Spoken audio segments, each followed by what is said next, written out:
Hello guys, ഞാൻ ഇന്ന് എൻ്റെ മോളുടെ ഡെലിവറി വ്ളോഗാണ് കേട്ടോ ചെയ്യുന്നത്. ഞങ്ങളൊരു 12 മണിക്ക് മുമ്പായിട്ട് വീട്ടിൽ നിന്ന് ഇറങ്ങിയിട്ടുണ്ടായിരുന്നു. അവിടുന്ന് നേരെ ഞങ്ങൾ പുത്തമ്പള്ളിയിലേക്കാണ് പോയത്. കാരണം അവൾക്ക് പുത്തമ്പള്ളിയിൽ മാതാവിൻ്റെ അടുത്ത് പോയി പ്രാർത്ഥിക്കുമ്പോഴാണ് ഒരു ധൈര്യം കിട്ടുള്ളൂ. അപ്പോൾ മാതാവിൻ്റെ അടുത്ത് പോയി പ്രാർത്ഥിച്ചതിന് ശേഷം ഞങ്ങൾ നേരെ അവിടുന്ന് ഫുഡ് കഴിക്കാനായിട്ട് നവ്യയിലേക്ക് വന്നു കേട്ടോ. നവ്യയിൽ വന്നപ്പോൾ ഇവിടെ പാർക്കിംഗ് സൗകര്യം ഉണ്ടായിരുന്നില്ല, ഭയങ്കര തിരക്കായിരുന്നു ഉച്ച നേരമായതുകൊണ്ട്.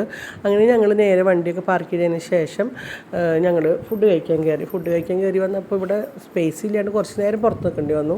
അങ്ങനെ ഞങ്ങൾക്ക് സീറ്റ് കിട്ടി. ഞങ്ങൾ വന്നിരുന്നപ്പോൾ ഞങ്ങൾ ചട്ടിച്ചോറാണ് അവൾക്ക് വേണ്ടി ഓർഡർ ചെയ്തത്.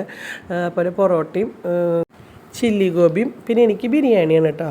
അങ്ങനെ ഫുഡൊക്കെ നല്ല ഫുഡായിരുന്നു. എല്ലാം കഴിച്ച് കഴിഞ്ഞപ്പോൾ വയറൊക്കെ വയറിറങ്ങിയപ്പോൾ ഉണ്ണിവാവി അത് വയറ്റിൽ കിടന്ന് ഭയങ്കര തുള്ളിച്ചാട്ടാന്ന് പറഞ്ഞു കേട്ടോ അവൾ. അങ്ങനെ ഞങ്ങൾ അവിടെ നിന്ന് ഇറങ്ങി നേരെ ഹോസ്പിറ്റലിലേക്ക് പോകാനായിട്ട് ഇറങ്ങി. അപ്പോൾ നല്ല തിരക്കാട്ടോ ഇവിടെ. നവ്യയിൽ ഇപ്പോഴും ഭയങ്കര തിരക്കാട്ടോ ഗൈസ്. ഫുഡൊക്കെ നല്ലത് തന്നെയാണ്. അങ്ങനെ ഞങ്ങൾ അവിടെ നിന്ന് നേരെ ഹോസ്പിറ്റലിലേക്ക് പോവാണ്. അപ്പോൾ ഡെലിവറിയുടെ ബാക്കി വിശേഷങ്ങളൊക്കെ അടുത്ത വ്ളോഗിലിടാം കേട്ടോ. അപ്പോൾ ബൈ.